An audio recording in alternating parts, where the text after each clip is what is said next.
Bismillahirrahmanirrahim. Assalamualaikum warahmatullahi wabarakatuh.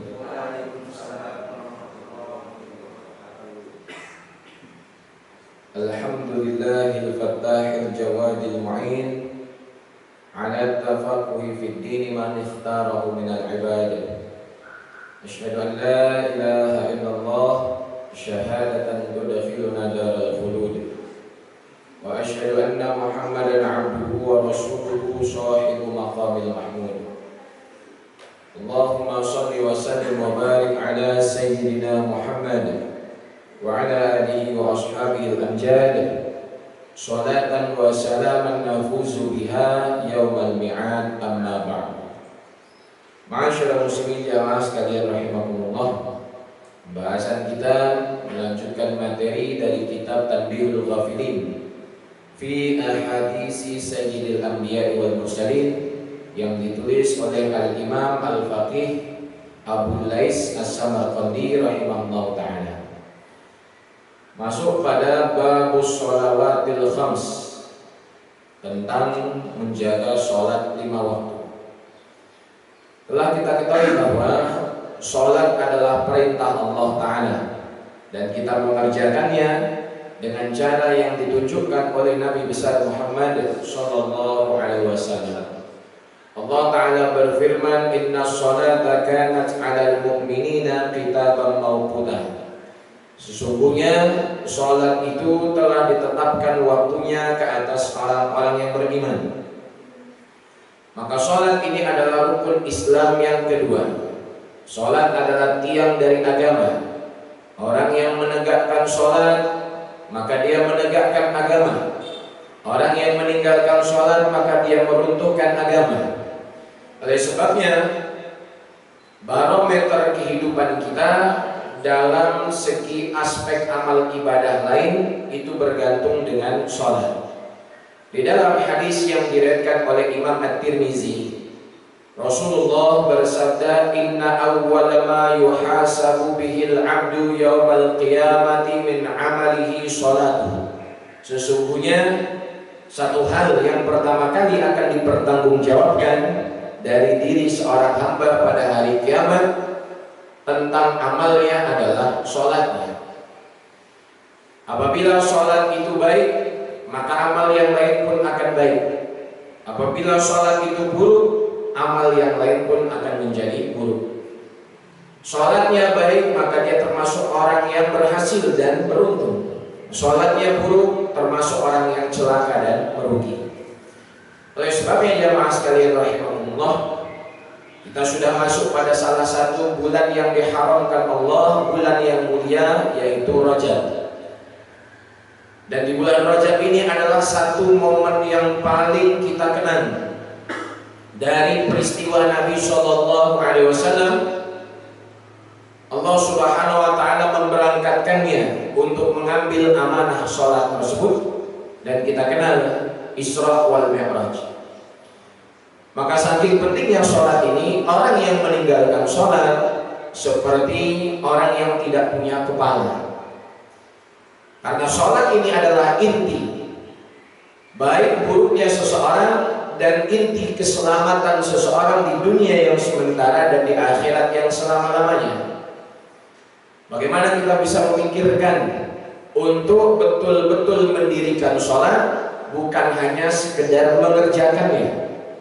Kalau mengerjakan sholat, mungkin zuhurnya jam 2, setengah 3, sholat asar, selesai kantor jam 5, asarnya jam 5, selesai kantor meeting setengah 6, asarnya setengah 6, sholat maghrib sudah dekat dengan isya, sholat isya tergantung selesai jam berapa nonton bola. Selesai nonton bola jam 11, ya isya jam 11. Istrinya bangun, dilihat suami saya rajin amat tahajud, padahal belum sholat isya. Sholat subuh tertukar menjadi sholat duha. Maka ketika kita melaksanakan sholat tanpa cara yang diperintahkan Nabi SAW, kita tidak mendapatkan hakikat sholat ataupun esensi dari sholat. Apa esensinya? Inna sholata tanha 'anil fahsya'i wal munkar. Sesungguhnya sholat itu dapat mencegah kita dari perbuatan keji dan munkar. Sholat menggugurkan dosa-dosa. Rasulullah pernah bersabda, "Mathalul khamsi sholawat kamathalin nahrin jarin ala babi ahadikum kathirul ma'i yaghtasilu fihi kulla yawmin khamsa marrat." Permisalan sholat 5 waktu seperti sebuah sungai yang mengalir di depan pintu rumah salah seorang di antara kalian. Dia mandi di dalam sungai tersebut setiap hari 5 kali. Fahal yabqa alaihi min darani syai', apakah tersisa di dirinya kotoran-kotoran? Maka orang yang mandi 5 kali sehari pastilah bersih dirinya. Pasti tidak ada kotoran-kotoran yang menempel pada dirinya. Dan begitulah sesungguhnya sholat 5 waktu mensucikan seorang hamba dari dosa-dosanya. Maka dalam hadis dijelaskan sholat 5 waktu, satu Jumat ke Jumat berikutnya, Ramadan ke Ramadan berikutnya adalah penggugur dosa-dosa yang telah kita lakukan.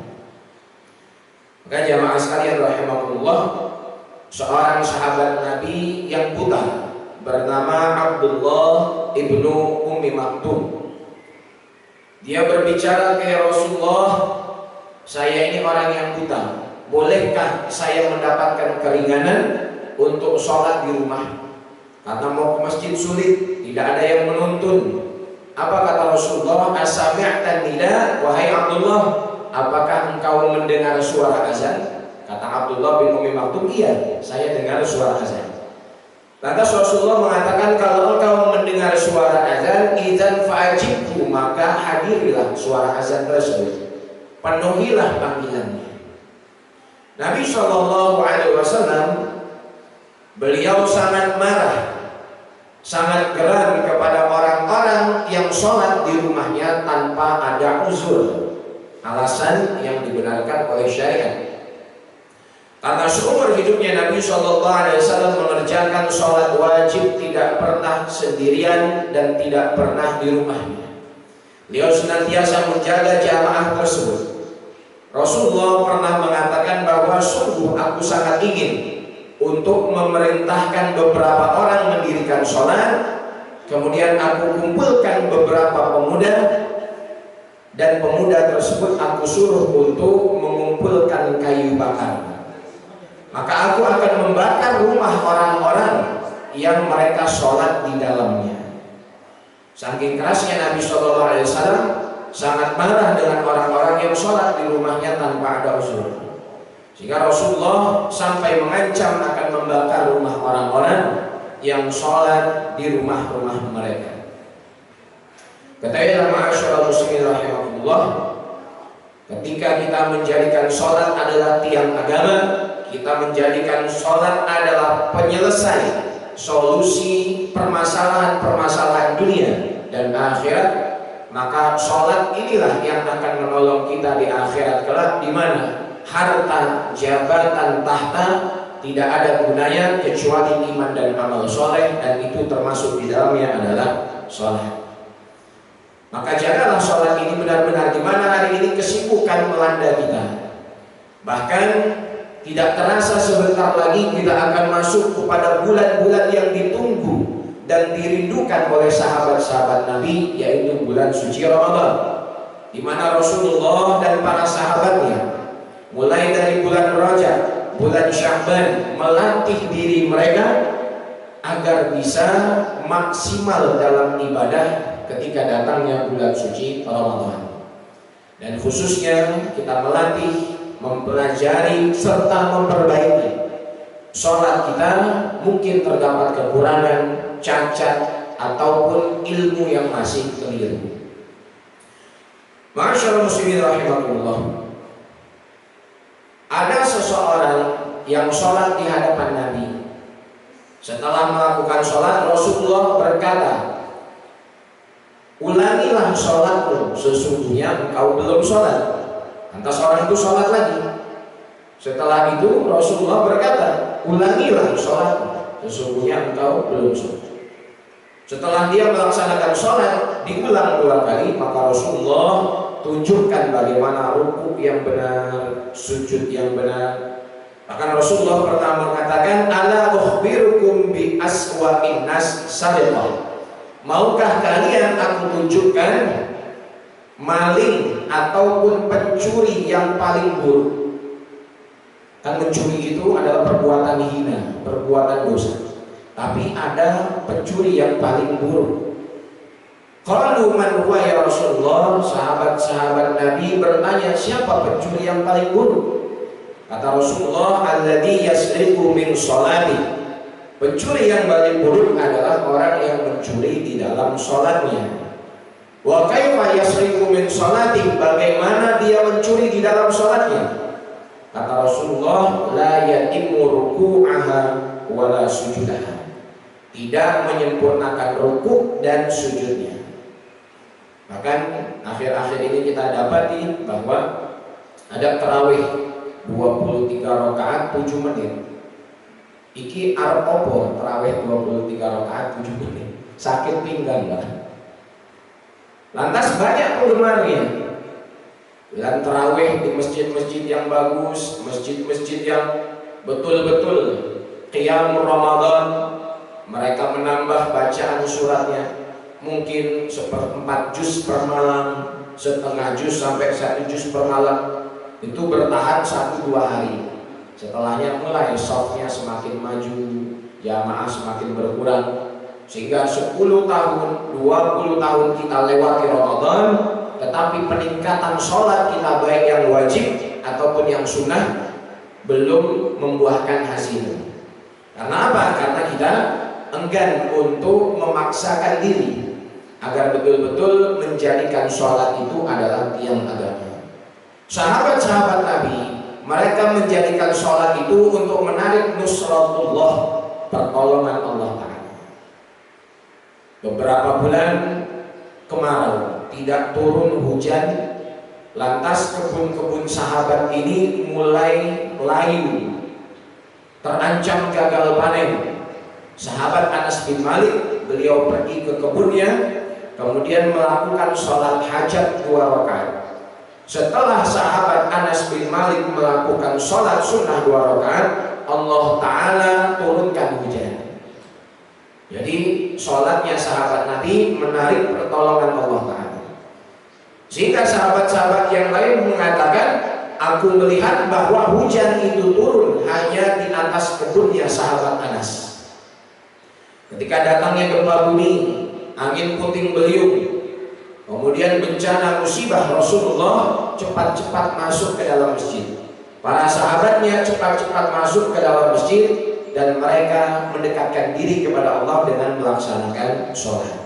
Semestinya hari ini ketika kita dipuji oleh Allah Ta'ala, maka kita semakin mendekatkan diri kepada Allah. Masjid-masjid, musola-musola semakin ramai dengan jamaah sholat di dalamnya. Setiap hari kita akhiri malam kita dengan sholat witir, sholat hajat, sholat taubat. Karena tidaklah satu musibah, mara bahaya ataupun bencana melanda, melainkan sebab kesalahan dan dosa-dosa manusia. Maka ma'asyar muslimin rahimahullah, al-qalu sholat ala al-munafiqin sholatul isya al-akhirah wal fajr walau ya'lamuna ma fihima minal ajr la atauhuma walau habwa. Sesungguhnya sholat yang paling berat bagi orang-orang munafik, kata Nabi, sholat yang sangat susah dilaksanakan oleh orang-orang munafik adalah sholat isya dan sholat subuh. Kalaulah mereka mengetahui ganjaran pahala yang terdapat pada sholat isya dan sholat subuh, niscaya mereka akan datang untuk melaksanakan isya dan subuh meskipun dalam keadaan merangkak. Hadis sahih riwayat Bukhari. Oleh sebabnya jamaah sekalian, hari ini ketika azan berkumandang, walaupun kita sedang bekerja atau pulang setelah bekerja, ketika azan itu berkumandang, kita diuji oleh Allah Ta'ala apakah kita meninggalkan semua aktivitas dunia dan membesarkan Allah Ta'ala, ataukah kita membesarkan aktivitas kita serta menunda panggilan Allah Subhanahu wa Ta'ala? Kita semua memahami kalimat azan Allahu Akbar, Allahu Akbar, Allah Maha Besar, Allah Maha Besar. Tapi ada orang-orang yang membesarkan Allah, mereka akhiri, mereka tunda sementara aktivitas-aktivitasnya. Ada orang-orang yang tidak menghiraukan panggilan Allah dan lebih mementingkan aktivitas-aktivitas dunianya. Maka hari ini banyak orang-orang yang memprioritaskan ilmu dunia tetapi lupa untuk menuntut ilmu agama. Sedangkan ilmu agama inilah yang akan kita bawa ke akhirat. Ilmu agama inilah yang akan memperbaiki tatanan kehidupan kita beserta ibadah 24 jam yang kita laksanakan. Maka dekati majelis ilmu, dekati para alim ulama, jaga benar-benar sholat kita, karena sesungguhnya amal yang paling dicintai oleh Allah Subhanahu wa Ta'ala adalah sholat pada waktunya. Sahabat Nabi yang bernama Thauban, antara rumah dan masjid itu perjalanan 2 jam, tapi beliau istiqomah setiap waktunya sholat di masjid. Maka jangan sampai iman kita terkikis, iman kita melemah sebab kita memilih dan merasa cukup sholat di rumah-rumah berjamaah dengan keluarga, istri dan anak-anak. Kalaulah itu yang terbaik, niscaya telah dilakukan oleh Nabi Muhammad dan para sahabatnya radhiyallahu ta'ala anhum ajma'in. Mudah-mudahan Allah Subhanahu wa Ta'ala jadikan kita orang-orang yang mendirikan sholat. Senantiasa kita tidak bosan-bosan untuk mempelajari ilmu agama. Jadikan ilmu agama adalah landasan ketakwaan. Jadikanlah sholat itu benteng agar kita tercegah dari perbuatan keji dan munkar. Jadikanlah sholat itu betul-betul kita tegakkan sesuai cara yang dicontohkan Nabi SAW, yakni tepat waktu, berjamaah, di mana azan dikumandangkan, yaitu di rumah-rumahnya Allah Subhanahu wa Ta'ala, masjid-masjid yang paling dicintai oleh Allah Subhanahu wa Ta'ala. Semoga Allah Ta'ala berikan kita taufik dan hidayah untuk sama-sama menjaga sholat sampai akhir hayat kita. Meninggal dunia kita dalam keadaan baik, dalam keadaan Allah Ta'ala ridhoi kita, dalam keadaan husnul khatimah. Amin ya rabbal alamin. Mudah-mudahan bermanfaat tazkirah atau kajian singkat pada siang hari ini. Yang benar hanya datang daripada Allah Ta'ala. Untuk kesempurnaan majlis, para jamaah sekalian hadirin wal hadirat, mari sama-sama kita akhiri dengan membaca surat Al-Asr dan doa kifaratul majlis. Bismillahirrahmanirrahim. Wal 'ashr innal insana lafi khusr illa alladziina aamanu wa 'amilus shalihaat wa tawashaw bil haqq wa tawashaw bis sabr. Subhanallahumma wa bihamdik, asyhadu an la ilaha illa anta, astaghfiruka wa atubu ilaik. Wa sallallahu ala sayyidina Muhammad wa ala alihi wa sahbihi wa baraka wa sallam. Terima kasih banyak kepada hadirin wal hadirat yang telah mendengarkan. Wassalamualaikum warahmatullahi